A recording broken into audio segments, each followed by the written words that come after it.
Next up, we have our true crime / it really happened panel moderated by Des Ryan. And our panelists are all just trickling in now. So thank you. Well, hello. Good to see everybody. My name is Desmond Ryan. I'm Desmond P. Ryan, retired Toronto police detective and author of the Mike O'Shea crime fiction series and the pending Mary Margaret cozy series. And I'll be your moderator for this evening. I have a fantastic panel, and I'll introduce them to you in no particular order, which is to say they are all fantastic.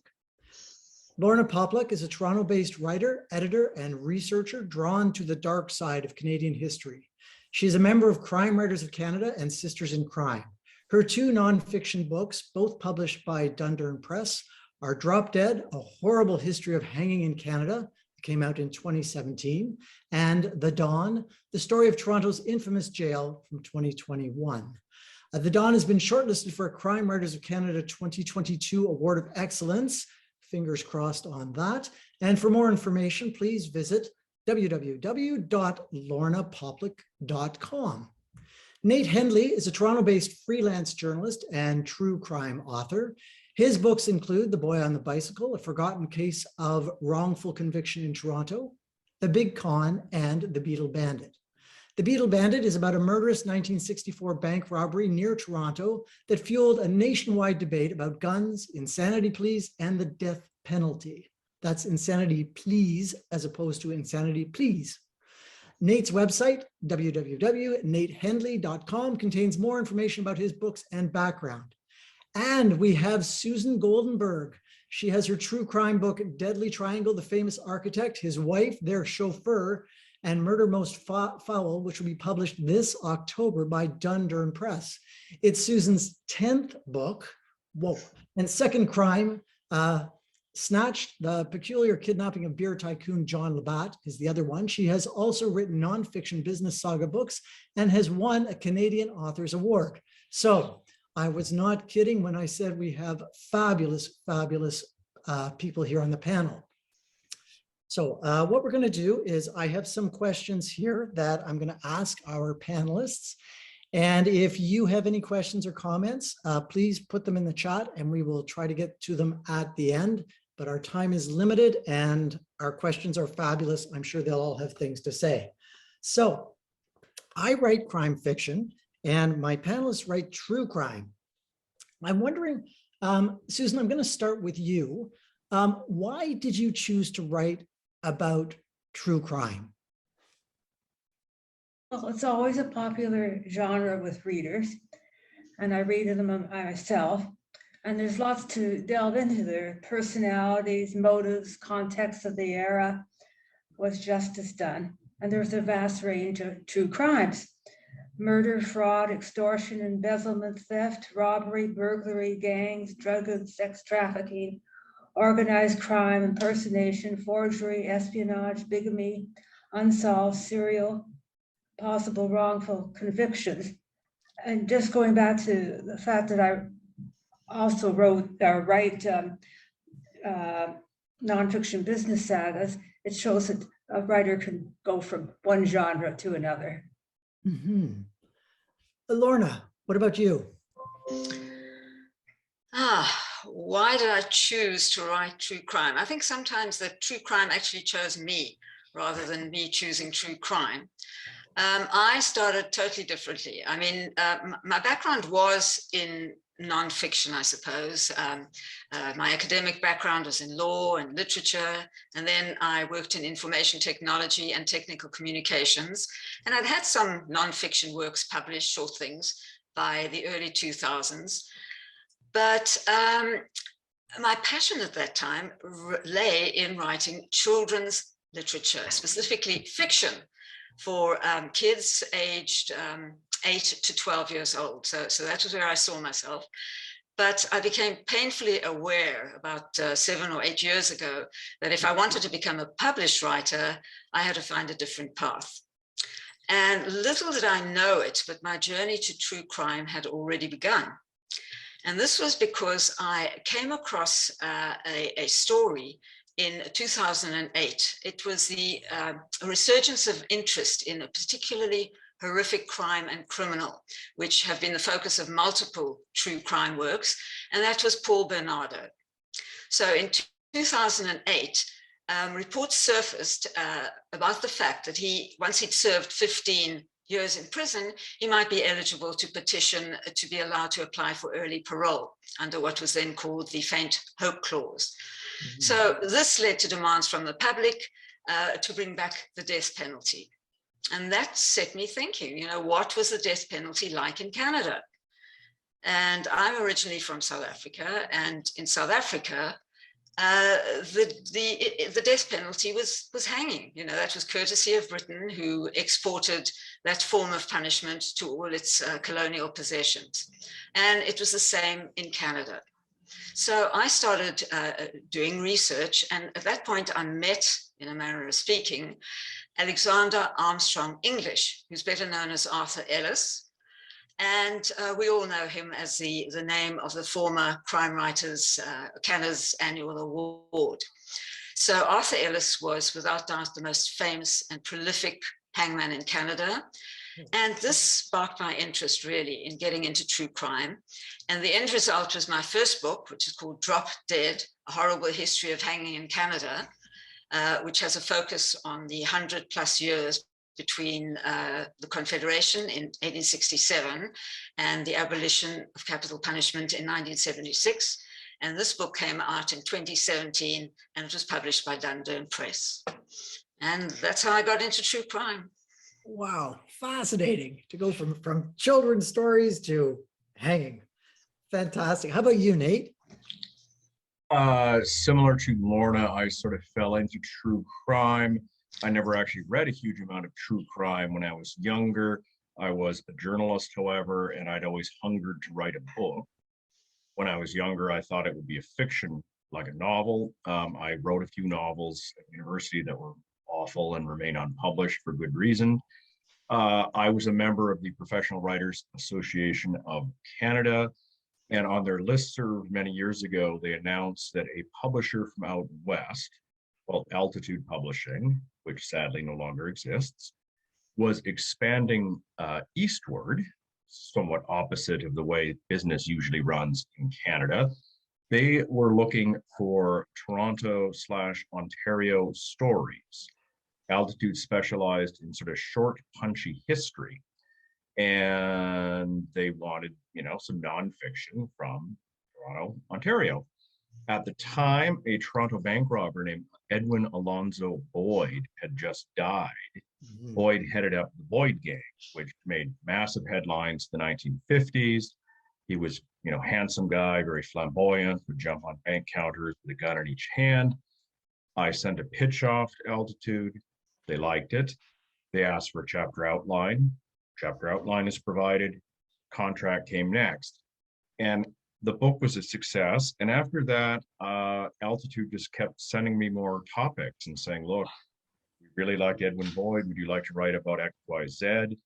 And I fell into doing a lot of the crime stuff. And then other publishers came beckoning, asking for crime titles.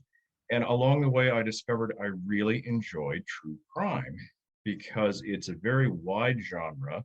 There's many different types of true crime, and it also covers a wide gamut of subjects from, not just police and courts, but also, history, sociology, gender issues, racism, cultural issues, all these different things, politics, all these different things come together. And especially if you have an interest in sort of historic true crime as I. So it's a genre I'm quite happy to, be writing away in.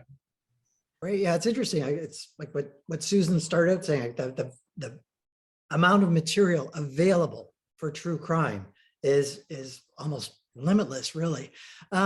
So sticking with you, Nate, how did you decide which true crime? I mean, I know you said like the Boyd thing just kind of came at you, but you've written other true crime books. How do you decide which true crime to pick to write about? Okay, well, I will give you the more recent account of that, because in the early days, it was very much sort of the publisher saying, hey, how about a book about Al Capone? And I'd go, okay, sure. Now, in the past few years, though, because I've sort of, established myself a little bit, I've gotten a little more choosy in that, first of all, I live in Toronto, so I really like Toronto-based stories if possible. I'm not a snob. I don't just stick to Toronto, but it's my hometown. So, where I live right now. So it kind of makes sense. And I generally like a story that either isn't well known, or that hasn't been told in a certain way. I was very proud to have written a book called The Boy and the Bicycle, which was about a wrongful conviction of a 14-year-old boy in Toronto in 1956. And he falsely confessed during a police interrogation without a lawyer or parent present. When I tell people this, they say, oh yeah, I've heard of that. Stephen Truscott, right? I say, no. Everybody knows about Stephen Truscott. This was the Ron Moffat story. 3 years prior to Truscott, no one had heard of this story. Mainly because Truscott, who was 14, was tried as an adult. His name was put in the media. Everyone knows who he is. Ron Moffat was 14, tried as a juvenile. His name was kept out of the press. Nobody knew his name, and his case got forgotten. So he contacted me to tell his story, and I was very pleased to have been able to do it. So those are the kind of stories I really love to tell. It's so interesting that they kind of come to you and just bring things to life. Now, Susan, you've written 2 true crime, and they're both so very different. How did you decide? I had the privilege of reading the one that's being nominated, and then the other. How did you decide which to pick those ones? Well, the first one I wrote was on the Snatch, peculiar kidnapping of beer tycoon John Labatt, because when I was a business reporter, I did some background. I was covering the merchandising retail beat. I did some background reading on Labatt, and I came across this story. And somebody said to me, "Oh, you should turn it into a book," which was very good advice. And I followed it 20 years later. The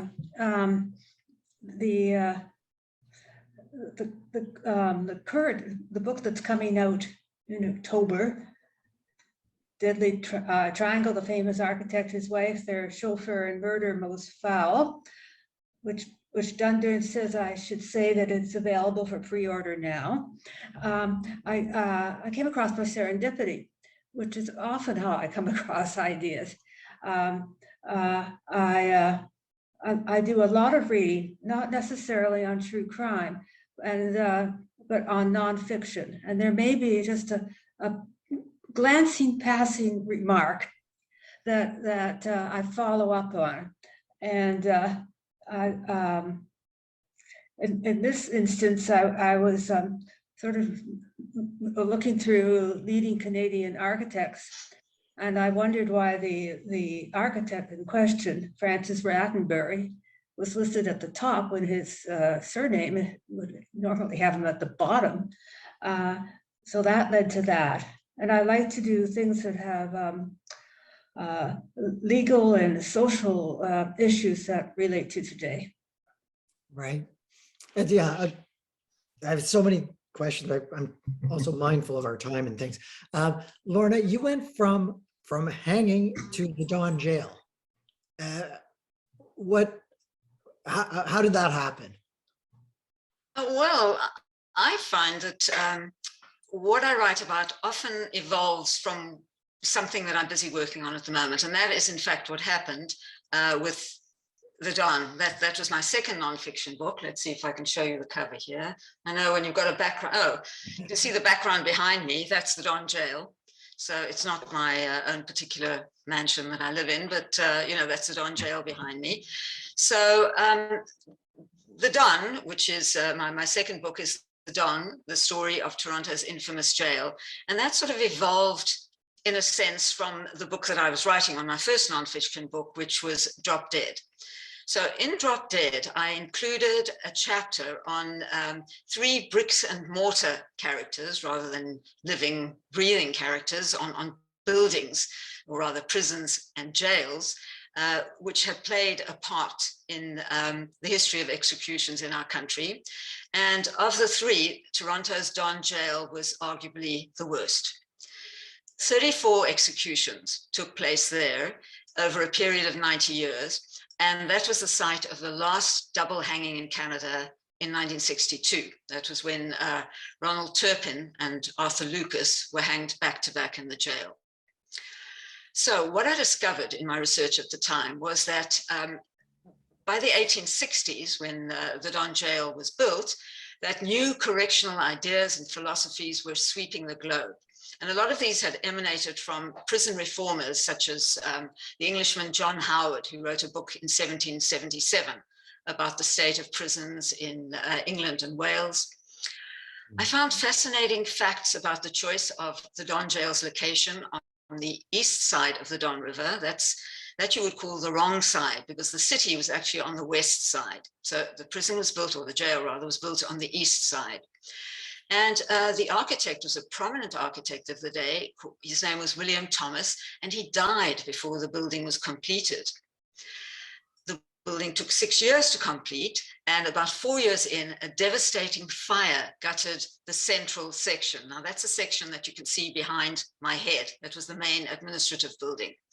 So I was fascinated about, sort of what had led to this fire. And the jail was hailed when it was open as a palace for prisoners, but it very soon deteriorated, and within a very short space of time, it was regarded as a cesspit or a hellhole. Those were the names that were sort of thrown at it. So I resolved to delve more deeply into this subject as soon as I had the chance. And also with my research for Drop Dead in particular, I found that many shorter pieces suggested themselves to me. Pieces about individuals who were executed during those dark days when the death penalty was in force in Canada. So recently, for example, I wrote a piece for TVO.org on a double hanging in Prince Edward County in the 1880s. That was really a very poignant story, because at least one of the doomed men was clearly wrongfully convicted. Yeah, I've spent time in the Don Jail, not as an inmate, as I want to clarify that, as a detective going into to interview inmates while it was up and running. And at one point, they used to, if people were held over in the Don, they would give them double time or triple time, time served, because it was so crowded. So the loss of that jail, so to speak, I don't think was a bad thing.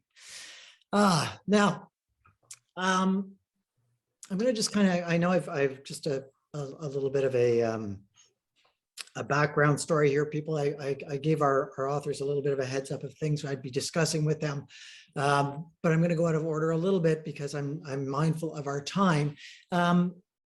Is there, like Nate, you were saying that you've kind of made a name for yourself. Stories kind of present themselves to you. Is there a topic or a person that you just wouldn't write about? And if not, why not? Good question. There's, I guess, to give a slightly broader answer, there's some people I wouldn't want to write about simply because the topic has been done to death, not to sound morbid, Jack the Ripper or something like that, or Charles Manson. There's not too much I can add to that, unless I found some very clever sort of twist or happened to be in possession of some documents that revealed some new kind of thing. I don't write about much about financial crime. I write about scams. I wrote a whole book called The Big Con, which talks about various scams. But if we're going into detail about the inner workings of BRIACs or something, I might be a little just simply confused. My mathematical skills are not up to discussing, stock option, blah, blah, blah kind of things, except in very general terms. So financial fraud is an area that I don't write a huge amount about, just simply because I cannot even pretend to be an expert on the subject. There's other subjects that I'm just not hugely interested in. Also, I try to avoid writing about serial killers just because I think there's been a lot written about the topic, and it's difficult to avoid being sensationalistic with that regard. The Yeah. Boy on the Bicycle did happen to feature a serial killer, but he was sort of background character as opposed to the main focus of the book. Great. Well, how about Susan, you were saying how, things just kind of present themselves and feed into. How about you? Is there topic that you just would not write about? Well, I share Nate's view that I wouldn't write about serial killers because it's total evil and it makes me nauseous. But I do approve of Stevie Cameron writing about the Robert Pickton serial killings, Yeah. because it brought up the issue of murdered missing Indigenous women. So if I'm going to write about violence, I prefer to have it in the past. Unlike Nate, I would like to write about financial misdeed. And since we're talking about this, I can just digress for a minute and say that I wish there were uniform regulations against criminals profiteering by writing a memoir. Yeah, I think that's, I believe that is so in the States. I'm not sure about Canada. But again, we have to look at who's buying these, right? If we don't buy the books, they don't profit, but that's a whole other panel altogether. With regards to Stevie Cameron, she's a neighbor of mine. And when she wrote the book about Robert Pickton, which I have it's sitting over here somewhere, one of the things she was very mindful to do is get a picture of the victims that was not a mugshot, because she wanted to show the women as daughters, sisters, mothers, girlfriends, like all of that, as opposed to just sex trade workers who had been arrested multiple times, who lived in the Lower East Side. Just an interesting little tidbit there. How about you, Lorna? What will you touch? Yeah, it's a very difficult question, and it came up for me around 2 years ago, in a very sort of strong way. Because when I was writing Drop Dead, there was one horrific story that got under my skin and just stripped away all my objectivity and professionalism, and I just couldn't bring myself to write about it. This case involved the violent rape and murder of an 8-year-old boy in Toronto in 1920. The perpetrator was a man called Frederick L. Davis, and he was suffering from terminal syphilis. Although he didn't have long to live, the brutal nature of his crime led to his arrest, his conviction of murder, and he was hanged in May 1922 and buried at the Don Jail. So with Drop Dead, the story was peripheral. I was very happy to consign it to oblivion and not write anything about it. But when it came to the Don, which was the second book, the case of Frederick Davis became hugely important. And I sort of found myself having to reevaluate the thin line between what's gratuitous and what's essential to driving a story. And the reason for this was that during a forensic site investigation at the Don Jail in 2007, 15 bodies were found, men who were hanged at the Don and who were dug up in an area formerly called the murderer's graveyard. And this investigation was essential to the narrative arc of the book, and I devoted a whole chapter to it.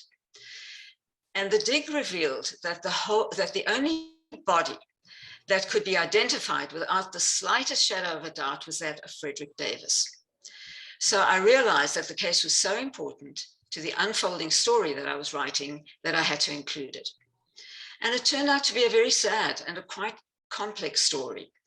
it was a case of an abuser or an abused person turning abuser, because Davis had himself been sexually molested as a child, and the mental deterioration that accompanied his disease may well have been a contributing factor to his brutal crime. So when faced in the future with a similar situation, I would probably write about it. But that said, there is another kind of monster murderer whose story I would like to revisit. I wrote briefly about him in Drop Dead, and it's the story of Albert Gay.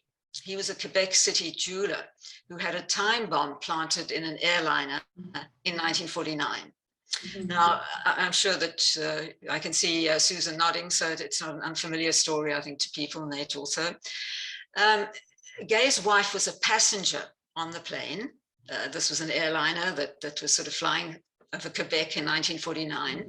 So Gay's wife was a passenger, and he wanted to get rid of her so that he could marry his mistress. The plane crashed, killing all 23 passengers and crew on board. And Gay and his two accomplices were tried for murder, and all three were hanged. And just as an aside, and I do write about this quite extensively in Drop Dead, one of his accomplices, whose name was Margaret Petre, was the last woman ever hanged in Canada.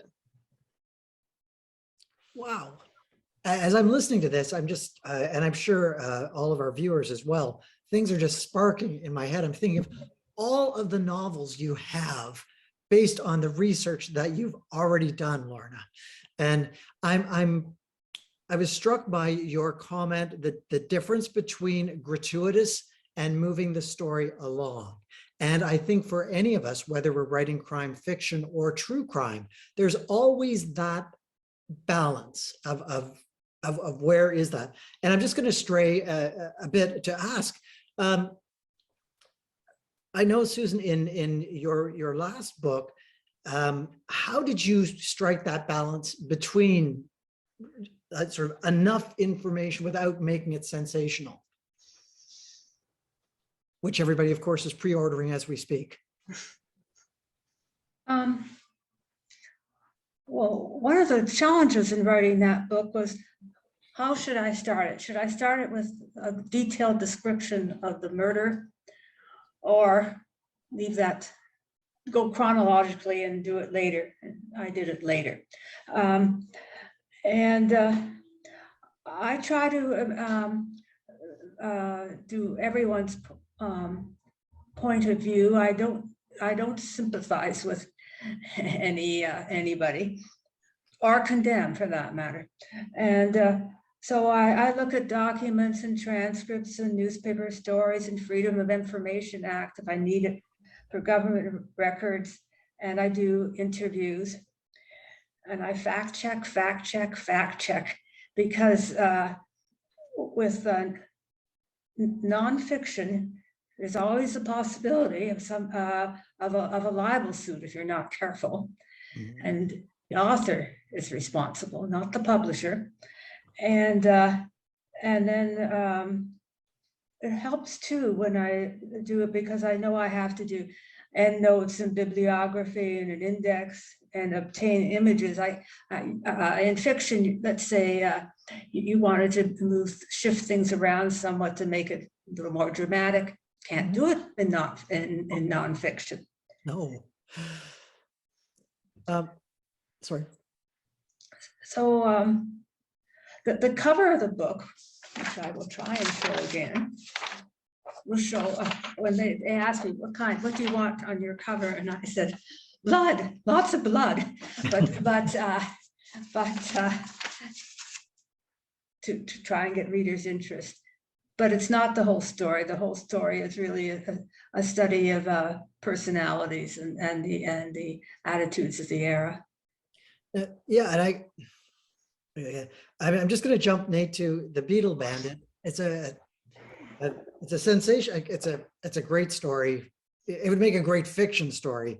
Again, how did you get that balance between pushing it too far, because there's just so much there? Well, The Beetle Bandit very quick synopsis. This was a bank robber in 1964, Matthew Carey Smith, veteran of the Royal Canadian Navy, starts robbing banks in Toronto to fund a one-man revolution against the government. 1964, puts on a beetle wig, robs a bank, gets away. However, banks at the time stocked pistols that the tellers were expected to use. Bank patron grabs one of these pistols, shoots it out with the beetle bandit, patron gets killed, beetle bandit gets away, and it becomes a national story with debate about gun control, insanity pleas, and the death penalty. And it was important to me to maintain, to tell an exciting story, but I interviewed a number of people directly involved with the case. I interviewed the son of the murdered man, and I interviewed the son of the killer. So when you're doing that, that immediately makes you kind of walk a thin line, because these people are trusting you with their story. And so I tried to present it just as simply as I could, using a lot of documents and records and those sort of sources, but also throwing in the voices of the son of the killer, son of the victim, to humanize both of them, because the killer was actually a very disturbed young man who probably needed treatment. He was diagnosed suffering from schizophrenia. And so I tried to present the facts, and I presented the gunfight, with details.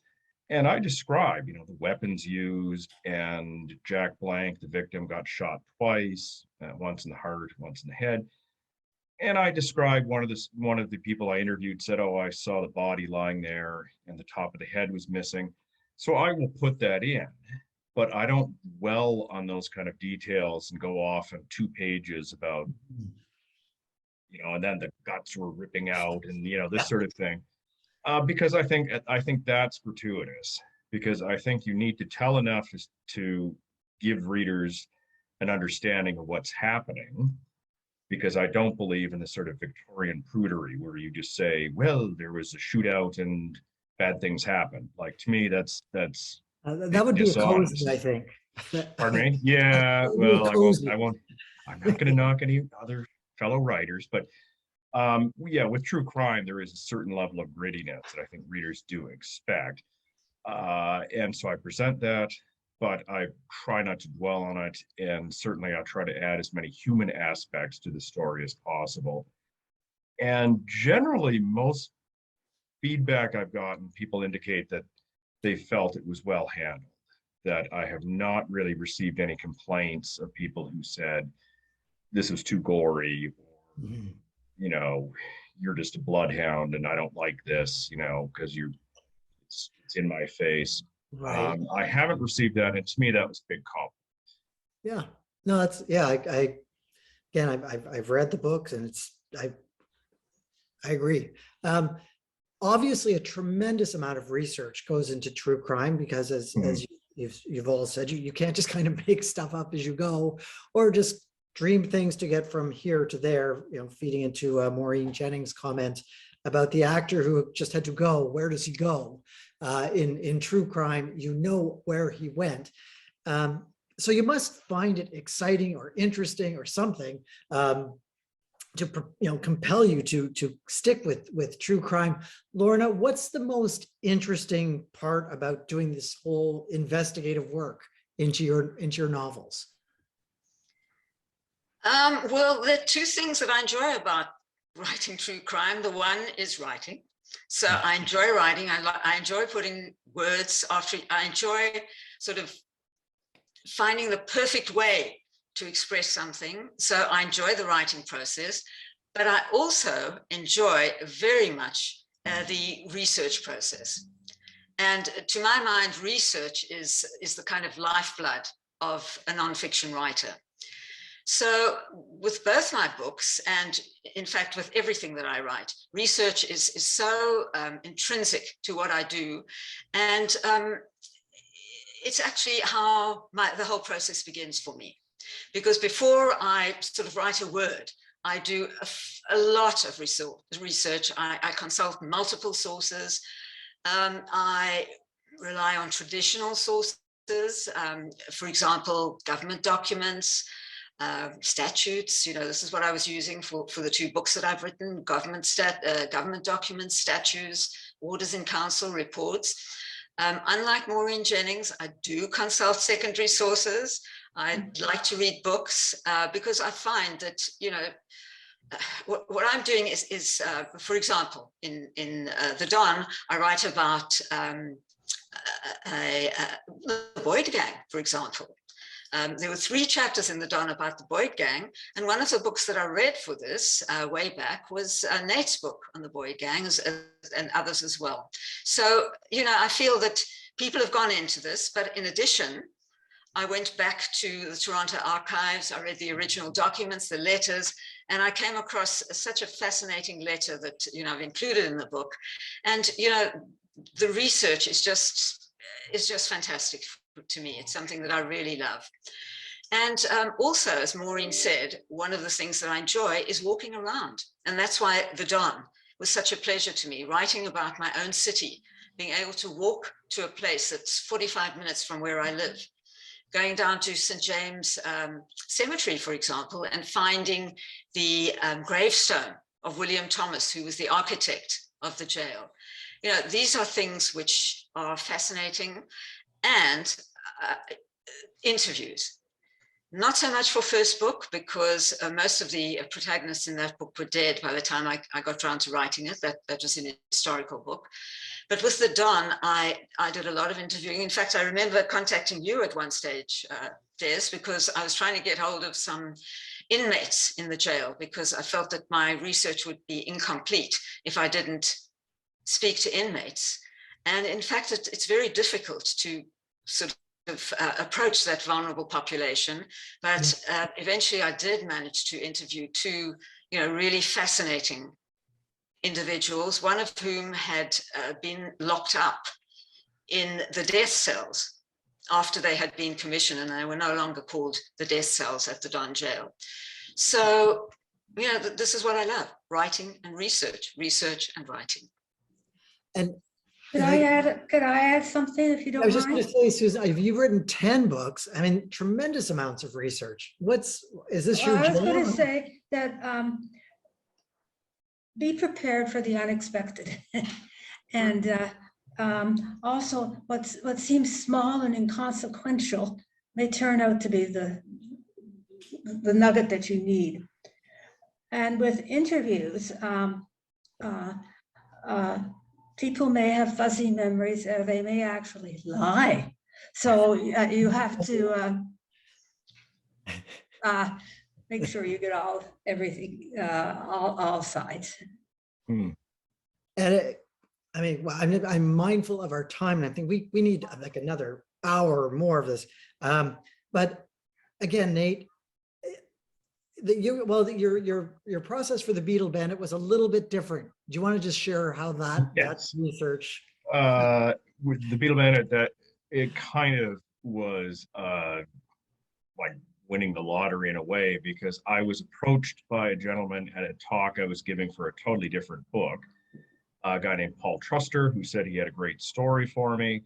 I tend, as a crime writer, I'm sure Lorna and Susan get this all the time. People say, "Oh yeah, I've got the greatest story ever," and oftentimes they don't, or they're a bit kooky. Paul was the real deal, though.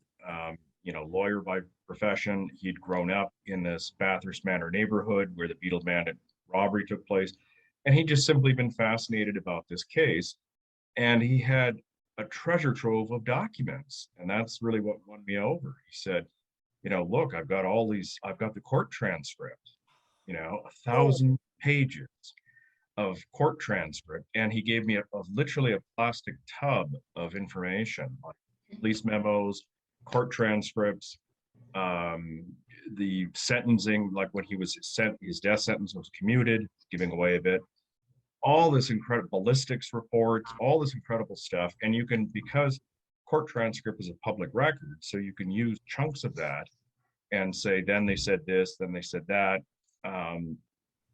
in your book. So that was an incredible experience. And I augmented this, of course, with my own additional research and the interviews. So together, I think those things really sort of helped really make a research powerhouse. Needless to say, this doesn't happen very often. Yeah, I have to admit, I kind of completely locked out on that. For any future projects going forward, I highly doubt I'll get as much research, but Paul Truster, thank you very much. I'm still waiting for my chance, Nate. Yes, well, Approach me and say, here's the Yeah. tub. It's all full of documents, right? Why did he have this tub of documents? What was his connection? he was thinking of writing a book about it himself, and he had done a bit of writing, but he eventually sort of realized his research was better than his writing. And And it's he harder than thought, it looks. yeah, and he thought, okay, why don't I contact someone who does know how to write? So he contacted me, and that was basically the deal. He had simply just grown up in the neighborhood where the robbery took place. A lot of his friends knew about it and was just fascinated by it. He had sort of a healthy obsession, I guess you could say, and had just over the years accumulated all these documents. And he very kindly gave them to me, and I scanned them all. So scanning 1,000-page transcript, that takes a long time. Just thought I'd mention that. Well, as Lorna said, if someone like this approaches you again, please feel free to refer them to Lorna or Susan. I'm sure would be great, available to pick up that information. Or just share, you know, I mean, two people can write one book. Yeah, well, you know, and just give me a mention in the book somewhere. That'd be nice. Again, I'm being mindful of our time because I have so much I could ask you. But I just want to remind everybody that they can get your books. We have our online bookstore, and you can also buy the books wherever great books are sold. If you don't get an opportunity, please support our private or smaller independent bookstores. All of these books are great. I've had the privilege of reading most of your books.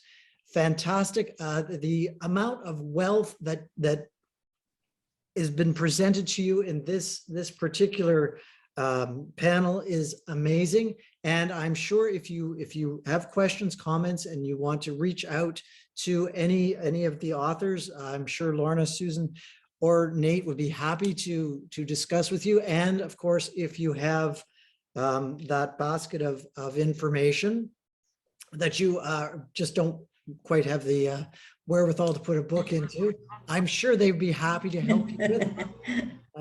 And in the meantime, thank you all very, very, very much.